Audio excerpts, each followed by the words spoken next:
ايه ده؟ ايه ده؟ ده نيمو. نيمو؟ انا لولا دماغه ما كنتش خدت بالي. انا دخلت بصيت عليه مرتين، انا قلت ده الدبدوب. اه والله، ما هو ده الدبدوب اللي انا شكل الدبدوب اللي انا جبتهولك. ايه ده؟ برافو عليك. انت اه. عرفت ازاي؟ ما هو ده شكله بالظبط، نفس الفروه اهو، كل لا حاجه. هو مش شكله ده، هو هو ايه؟ هو الدبدوب اللي انت كنت فاكر واحنا ماشيين قبل كده في وسط البلد زمان واحنا مخطوبين، وقلت لك يا فتحي بص الدبدوب الكبير ده يا نفسي فيه قوي، واستهبلت ايوه كده. وخليتك تروحي، وتاني يوم رحت انا اشتريته وجبته. ايوه هو ده بقى. يعني ده الدبدوب؟ لا مش هو الدبدوب، هو لابس لبس الدبدوب. انا هفهمك.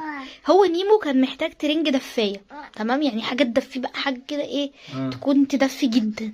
ايوه. فالترنجات اللي عنده بتدفي بس مش قوي، مش جدا.